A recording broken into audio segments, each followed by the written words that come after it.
If you're here, you've overcome the most painful test of your soul, which means you've survived something most people can't. Not physically, but psychologically. You've experienced what depth psychologist Carl Jung called the nigredo, the darkness, the death that precedes any true rebirth. And most people who enter that darkness never return whole. I'm not talking about a bad week or a rough patch. I'm talking about that period when everything fell apart simultaneously. When your career, your relationships, your beliefs, your very sense of who you were, all collapsed at once. Not gradually like erosion, but suddenly like an implosion. And the worst part, you couldn't explain to anyone what was happening because you didn't understand it yourself. Maybe it looked like depression from the outside. Maybe people thought you were having a midlife crisis or a breakdown, but you knew it was something else, something deeper. It felt like your entire operating system was being reformatted, like everything you thought you knew about yourself was being questioned by a force you couldn't name. And the terrifying part was realizing you couldn't go back to who you were before, even if you wanted to. You felt like you were losing your mind, but something deeper knew you were actually finding it. There's a difference between a breakdown and a breakthrough, even though they look identical from the outside. What you went through was both. And the isolation of it, going through something no one around you could understand, that might have been the hardest part. Nobody could reassure you because they hadn't been there. The well-meaning advice felt hollow. The suggestions to just stay busy or think positive felt insulting.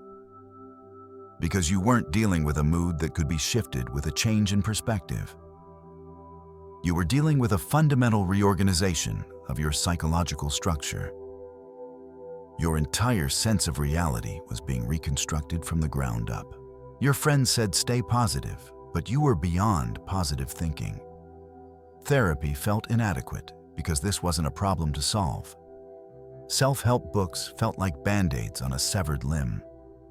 No one had language for what you were experiencing, because what you were going through wasn't pathology, it was initiation. Here's what I need you to understand. Your soul engineered that collapse, not to punish you, but to save you. Because your ego was building a life that would have eventually destroyed you more completely than this temporary death ever could. Sometimes the psyche has to burn down everything you think you are to reveal what you actually are. Carl Gustav Jung discovered this through his own descent into what he called his confrontation with the unconscious. Between 1913 and 1917, this respected psychiatrist experienced visions, heard voices, and felt himself dissolving. He kept detailed records in what became known as the Red Book, and what he learned during those years became the foundation for understanding human psychology in a way no one had before. He realized that the psyche has its own intelligence separate from the ego, that sometimes the self capital S must destroy the self lowercase s to save us. That individuation, becoming who you truly are, requires a death that most people aren't willing to die. Jung described this process with brutal honesty. He called it the confrontation with the unconscious. And he warned that it's not for everyone. Some people aren't ready. Some people choose the safety of their familiar prison over the terror of freedom. Some people would rather live a small life they can control than risk the chaos of transformation. And that's okay. There's no judgment in that. But you couldn't make that choice. Something in you had already crossed a threshold you couldn't uncross. And here's the thing. You didn't know you were being tested. You just knew you couldn't continue lying to yourself, even if truth destroyed everything. That willingness, that surrender to the process, even when you couldn't see the purpose, that's what separated you from the people who turned back. This video will reveal exactly what test you passed, why it had to be that painful, what you've become because of it, and the hidden gift you now carry that most never develop. But first, I need you to remember something you've probably tried to forget. The moment when everything you built your identity on collapsed. Let me take you back to that moment. The day, or maybe the series of days, when your carefully constructed life just stopped working. Maybe it was a career implosion, a relationship that ended not with arguments, but with the horrifying realization that you'd been performing a role for years. Or perhaps it was subtler. You woke up one morning and didn't recognize the person in the mirror. Your name felt foreign in your own mouth. This is what Jung meant when he wrote about the necessary dissolution of the persona. The persona isn't who you are. It's the mask you wear to navigate the social world. And in early life, that mask serves an important function. It helps you survive, gain acceptance, meet basic needs.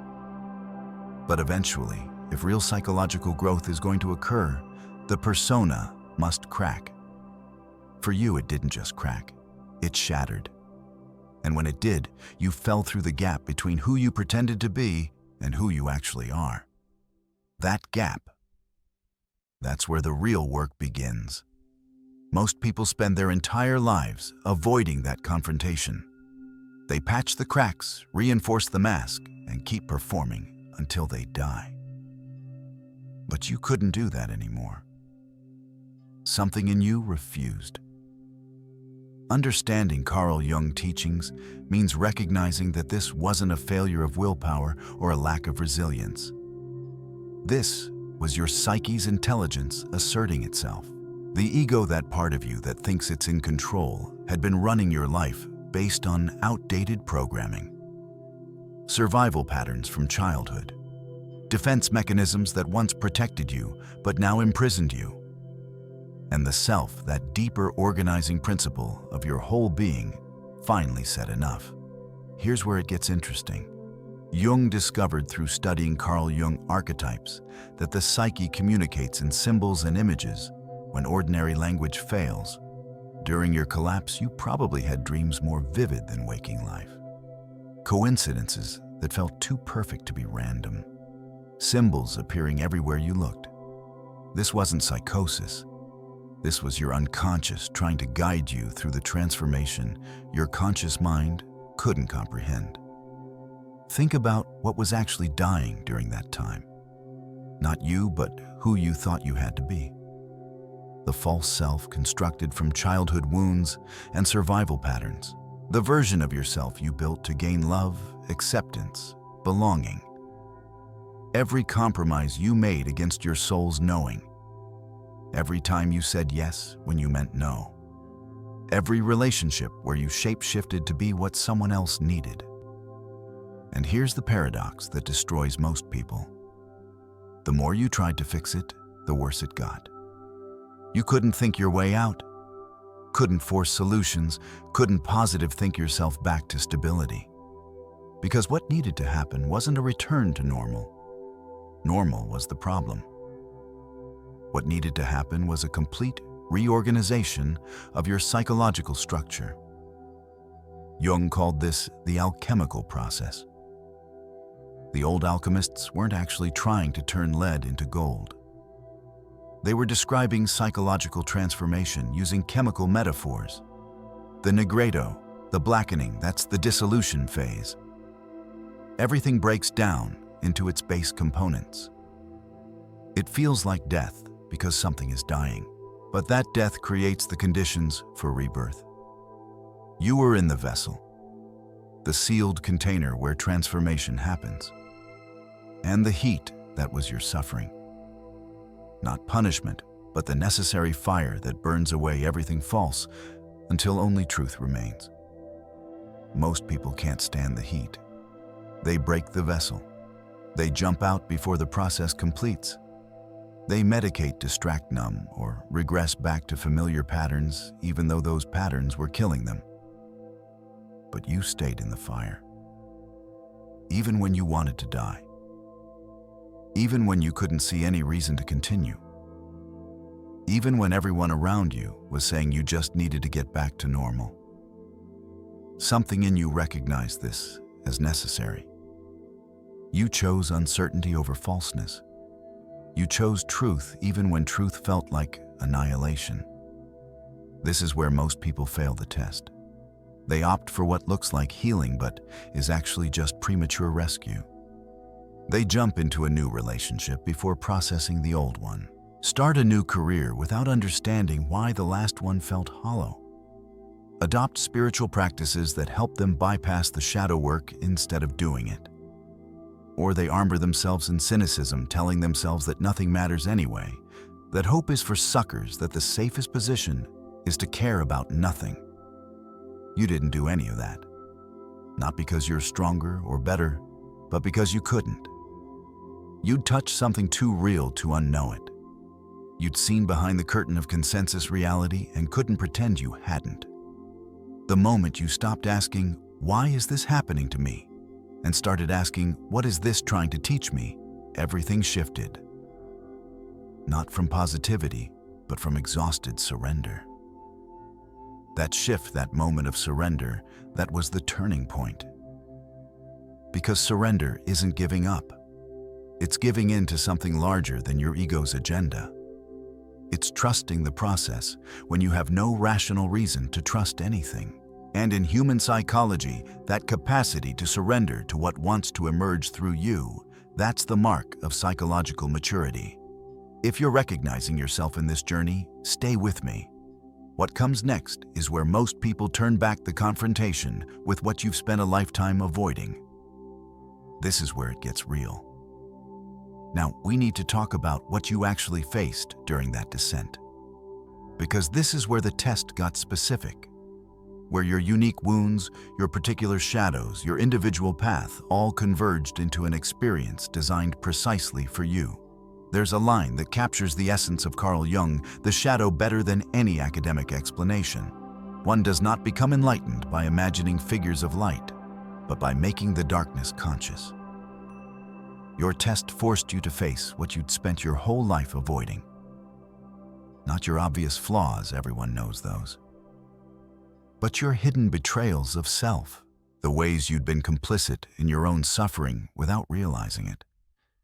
You had to face the anger you were never allowed to feel, the grief you were too busy to process, the parts of yourself you exiled to gain acceptance, the truth about relationships built on mutual performance rather than genuine connection. And perhaps hardest of all, you had to admit, you'd been living someone else's life. That much of what you called your personality was just conditioning and reaction. Maybe you were the good daughter who never questioned the responsible son who carried everyone's expectations, the partner who disappeared into someone else's needs, the professional who achieved everything except satisfaction. You played the role so well that you forgot you were acting. Until the day the mask cracked and you saw the stranger underneath. That moment of recognition, when you realized how much of your life belonged to other people's scripts, that's when the real work began. This is the shadow work that most people refuse to do. They want to add positive qualities to their personality, like collecting achievements. They want to be more confident, more successful, more spiritual. But they don't want to face the rage, the grief, the shame, the parts they've judged as unacceptable. Carl Jung personality theory reveals that the shadow isn't your evil twin waiting to destroy your life. It's the repository of all the aspects of yourself that you learn to disown in order to survive.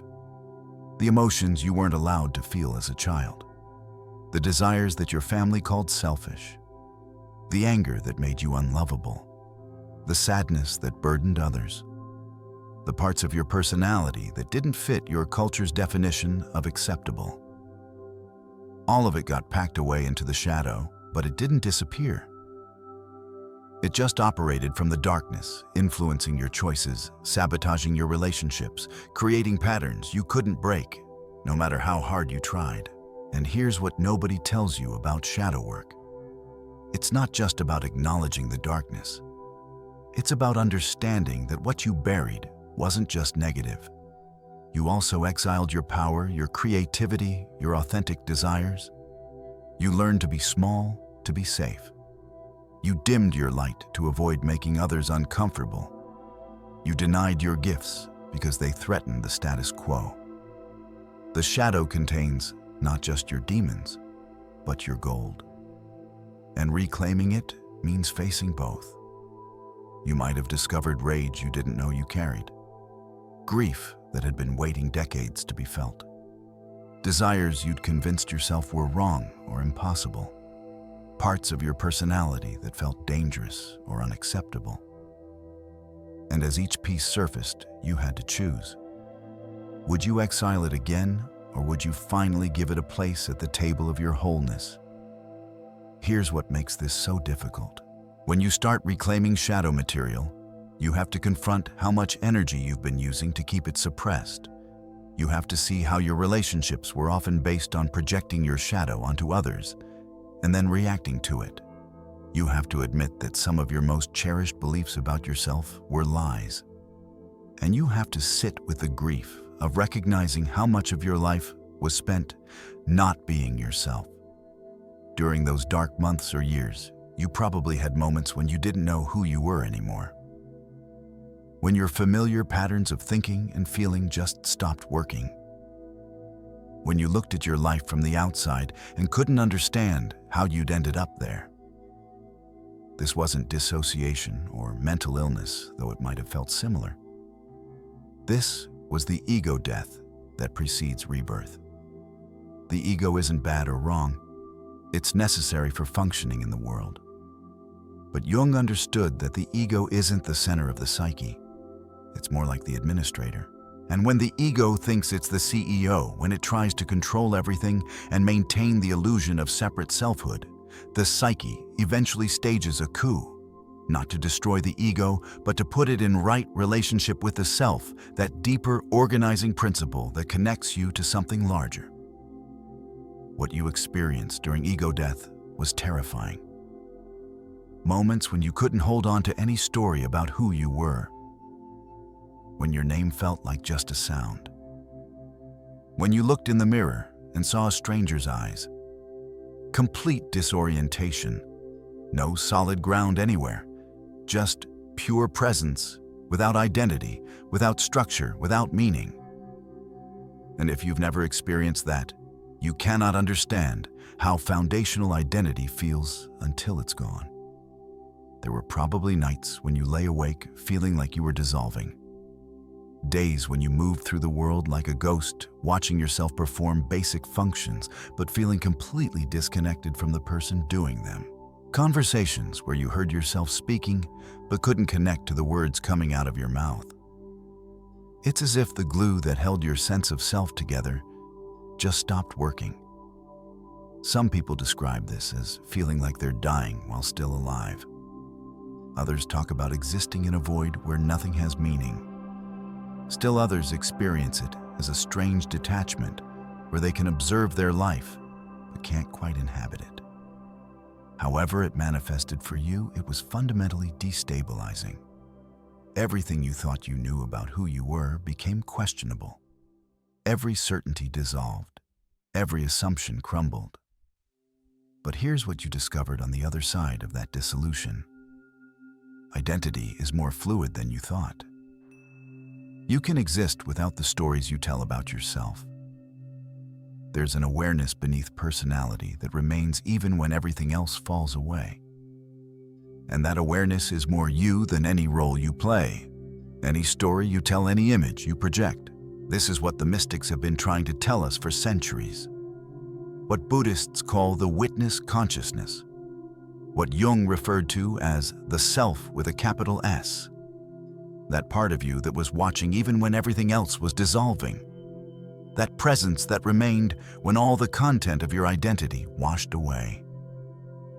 You touched something eternal in yourself, something that doesn't depend on circumstances or stories or other people's validation. The loneliness during this phase deserves its own recognition, because you couldn't just be alone, you had to be alone with yourself, maybe for the first time ever. No distractions adequate to the task of avoiding what you were going through. No relationship that could hold the intensity of your transformation. And the grief of outgrowing people you loved, of watching yourself become incomprehensible to your former world, of being unable to explain what was happening even to those closest to you.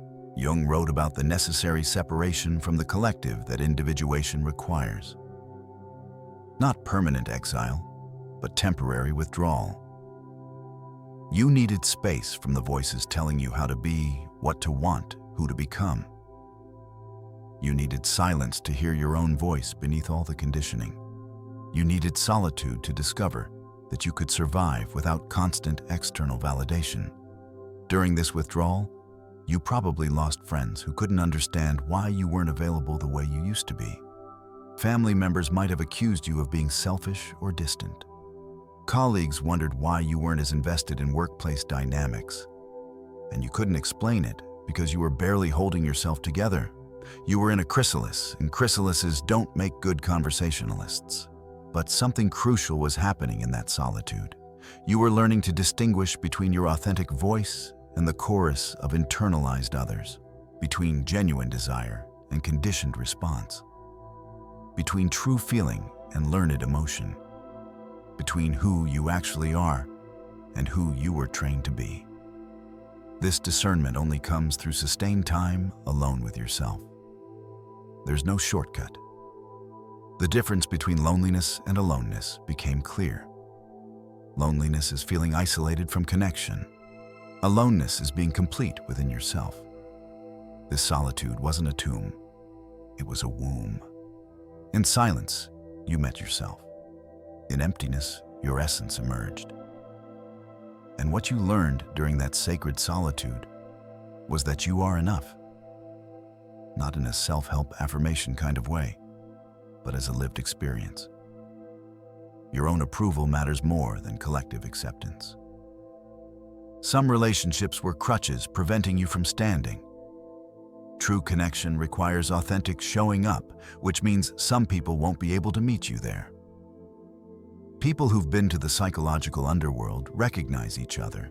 There's a quality of presence, a depth of seeing that can't be faked or learned from books. Your capacity for truth increased exponentially. Shallow waters no longer satisfy. And you became capable of relationships you couldn't have had before, because you can now show up as yourself instead of as who you think you should be. But none of this made sense while you were going through it. The meaning came later. And this is crucial, because suffering without meaning destroys people. It creates bitterness, cynicism, the sense that life is random cruelty. But suffering that you can integrate into a larger narrative of growth transforms you. It becomes medicine instead of poison. And the task was finding meaning that redeemed the pain. Your revelation, when it came, probably sounded something like this. This wasn't punishment. This was preparation. Not random, but purposeful. My soul knew what my ego couldn't accept. The pain was proportional to what needed to die. Everything that happened had to happen exactly as it did. And I'm grateful for the breaking because it led to a becoming I couldn't have imagined. That's when you started to see the pattern. Every spiritual tradition describes this journey. The dark night of the soul in Christian mysticism, the descent into the underworld in mythology, the Nigredo in alchemy, the hero's journey in story. You weren't alone in this. You were part of an ancient lineage of people who died to be reborn. The empath's journey to soul detox, as Carl Jung understood it, requires this descent. You can't just clean the surface. You have to go all the way down and metabolize the poison at the root. So, what happened to you? What changed in your fundamental operating system as a result of making it through that fire? First, your perception sharpened in ways that probably still surprise you. You see through masks now because you removed your own. You can read energy and intention before words are spoken. You notice incongruence that others miss when someone's mouth says yes, but their body screams no. Your bullshit detector became exquisitely refined, not in a judgmental way, but in a way that protects your energy and keeps you aligned with truth. This enhanced perception comes from shadow integration. When you stop projecting your unconscious material onto others, you can actually see them clearly instead of seeing your own reflection. When you've faced your own capacity for deception, you recognize it instantly in others.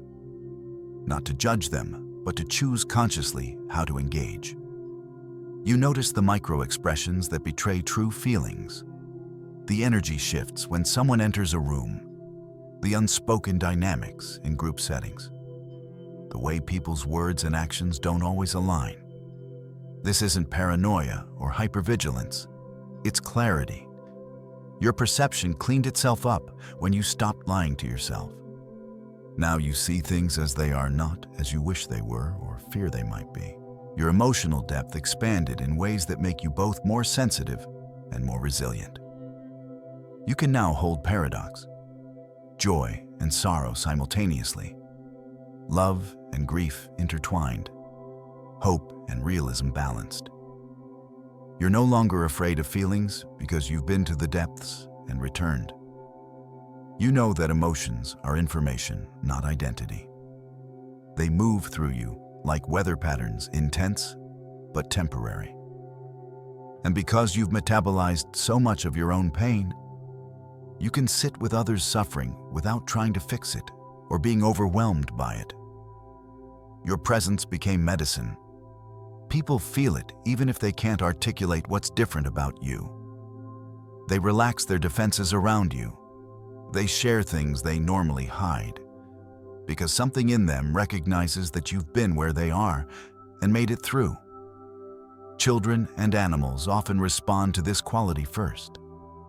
They sense the congruence between your inner and outer self. There's no performance, no mask, just presence. And that level of authenticity is rare enough that it stands out. People might not consciously know why they trust you faster or feel safer in your company, but they do. This is what Jung meant when he spoke about the wounded healer archetype. Chiron in Greek mythology was a centaur wounded by a poison arrow. The wound couldn't be healed, but through learning to live with it, Chiron became the greatest healer of his age. Your wounds became your qualifications, not because suffering makes you wise automatically, but because you transformed suffering into compassion and understanding. The difference is crucial. Plenty of people suffer and become bitter. Plenty of people go through hell and just want to forget it ever happened. But you did something different. You turned toward your pain with curiosity instead of avoidance. You asked what it had to teach you instead of just trying to make it stop. You integrated the lessons instead of just surviving the experience. That's what creates the healer. Not the wound itself, but what you did with it. Now when someone shares their struggle, you don't rush to fix them or offer platitudes. You don't need them to feel better so you can feel comfortable. You can be with them in their darkness because you know that darkness intimately. You've learned that sometimes the most healing thing you can offer another person is simply to not be afraid of their pain, to witness it without trying to change it, to hold space without collapsing or taking over. You didn't choose this role. It chose you. And it's not about fixing others or having all the answers. It's about holding space for their process, about being living proof that transformation is possible, about offering your presence as a kind of silent permission for others to begin their own journey toward wholeness. This carries responsibility, because your thoughts and intentions now have more creative power. They arise from a more integrated psyche, which means they manifest more quickly and completely. What you focus on tends to materialize, not through magical thinking, but through the focused consciousness that comes from psychological integration. Your attention shapes reality in ways you're probably still learning to navigate. Your authentic power emerged from the ashes of false power. You're no longer trying to prove anything or dominate anyone. You're not reactive or defensive. You have an unshakable center that remains steady amid chaos. People might mistake this for aloofness or indifference, but it's actually the opposite. You're so present, so grounded in yourself, that you don't need to control outcomes or manage how others perceive you. Your connection to the unconscious strengthened dramatically. Dreams became more vivid and meaningful. Intuitive hunches prove accurate with increasing frequency. Synchronicities. Those meaningful coincidences that Jung studied extensively increased in your life. Not because you're special, but because when the ego stops fighting the self, the psyche's full resources become available. You didn't gain new abilities. You removed blocks to what was always there. Now let's talk about how this plays out practically. Because psychology is only useful if it helps you live better. In relationships, you had to learn to set boundaries without guilt. The old people-pleasing patterns don't serve anymore. You had to accept that some relationships must end, not because anyone is wrong, but because the connection was based on who you used to be. Quality matters more than quantity now. You seek people who match your depth, who can engage in real conversation, who aren't afraid of silence or truth. This meant some difficult conversations and painful goodbyes. It meant disappointing people who expected you to stay the same. It meant being misunderstood by those who interpreted your growth as rejection. Some people took your boundaries personally, as if your need for authenticity was an attack on them. Others simply drifted away when they realized you weren't going to play the old roles anymore. And you had to let them go even when it hurt, because the cost of staying connected in old patterns was higher than the cost of letting go. But something beautiful happened. As you cleared space by releasing connections that no longer served, new relationships emerged. People who could meet you in your wholeness. Connections based on mutual authenticity rather than mutual wounding. Friendships where you don't have to edit yourself or manage someone else's reactions. Relationships that nourish rather than drain. Understanding Carl Jung. Relationship dynamics means recognizing that every relationship is also a relationship with parts of yourself. When you see your shadow in your partner, that's information. When you feel triggered, that's a doorway to healing. Conscious relationship requires two people committed to using their connection as a vehicle for mutual growth, not just comfort or validation. In work, your career might have needed radical change. You can't perform inauthenticity anymore. Even if you tried, your body would rebel. Your work must align with soul now. Purpose became non-negotiable. Not purpose as some grand mission necessarily, but purpose as feeling like what you do matters, like you're contributing something real, like your days have meaning beyond just paying bills. Maybe you left a lucrative career that felt soulless. Maybe you stayed in the same field but approached it completely differently. Maybe you created something new that didn't exist before. The specifics don't matter as much as the underlying shift. You stopped asking what will make me successful and started asking what feels true. You stopped optimizing for external validation and started honoring internal alignment. In daily life, you honor your energy differently. You're more sensitive now, more aware of how environments and people affect your state. You create space for solitude regularly because you need it like oxygen. You protect your peace fiercely because you know how hard-won it was.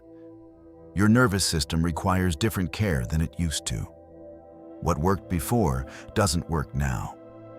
Managing others' reactions to your transformation is an ongoing practice. Some people will be threatened by your changes. They'll try to pull you back to who you were, often unconsciously, because your growth forces them to confront their own stagnation. Don't explain yourself excessively. Your life is your answer. Let your actions speak. The right people will recognize you without explanation. This brings us to what Jung called the transcendent function, the capacity to hold tension between opposites without collapsing into either extreme. You developed this through your ordeal. You can be alone without being lonely. Think independently without becoming rigid. Maintain your center while remaining open to genuine connection. Feel deeply without being controlled by emotion. Act with purpose while unattached to outcomes. This psychological flexibility manifests as natural wisdom. You know things without knowing how you know them. You respond appropriately to novel situations without lengthy analysis. You recognize truth regardless of packaging. This isn't intellect, it's integration. When all parts of your psyche cooperate instead of conflict, intelligence flows naturally. The Carl Jung empath understands this intuitively. Empathy isn't just feeling what others feel. It's the capacity to hold space for the full spectrum of human experience without judgment or need to fix. Real empathy comes from having metabolized your own darkness. You can witness someone else's shadow because you're no longer afraid of your own. And there's a difference between empathy that depletes and empathy that sustains. Before your transformation, you might have absorbed everyone's emotions like a sponge, leaving yourself drained and overwhelmed. Now you can be with someone's pain without taking it on as your own. You can feel compassion without losing your center. This is what makes your presence healing rather than just sympathetic. For this to be sustainable long-term, you need practices that support ongoing integration. Shadow work never ends.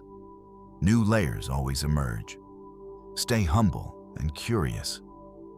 Projection is a perpetual temptation, even after significant psychological work. When you notice strong reactions to others, that's often a mirror showing you something about yourself. Dream work became crucial. Keep a journal by your bed. Notice recurring symbols. Your unconscious speaks clearly now that you've learned its language. Honor the messages, even when they're uncomfortable.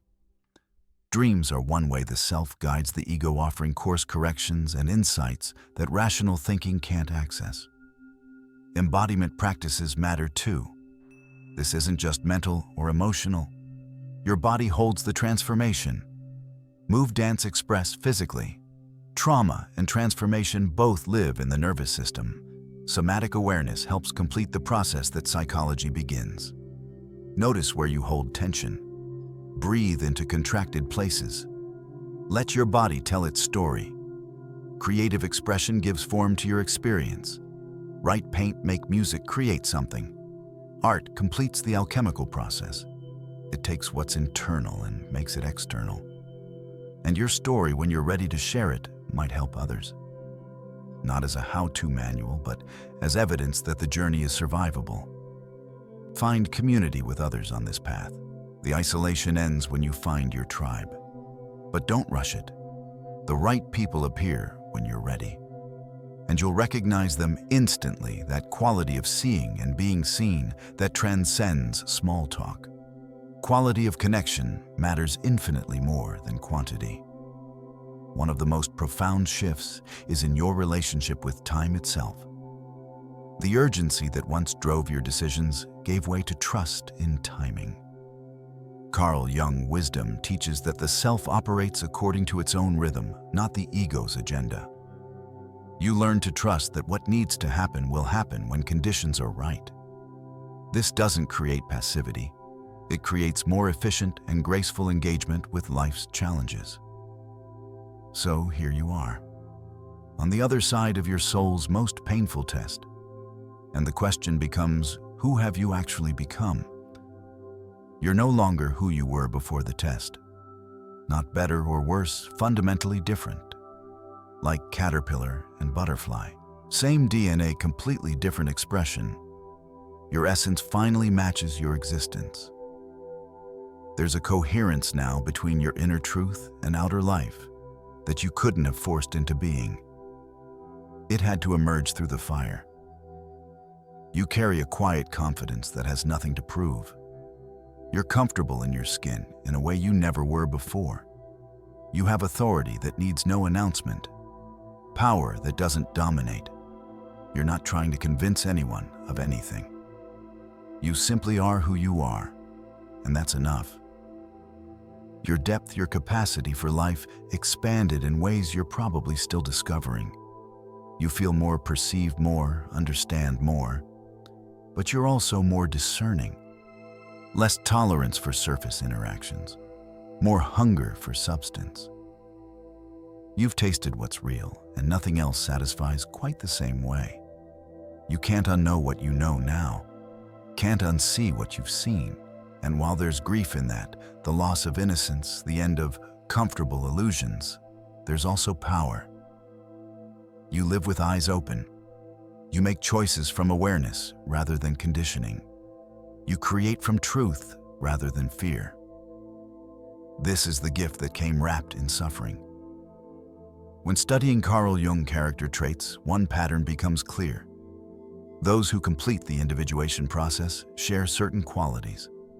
Not sameness, but similar depth. A groundedness, an authenticity that can't be manufactured, a presence that affects others even in silence. You've become part of this lineage whether you claim it or not. Your transformation creates ripples you'll never fully see.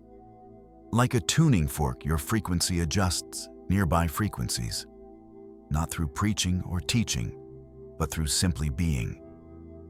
Your existence proves transformation is possible. People sense it even if they can't name it. Something about you gives them permission to consider their own authenticity.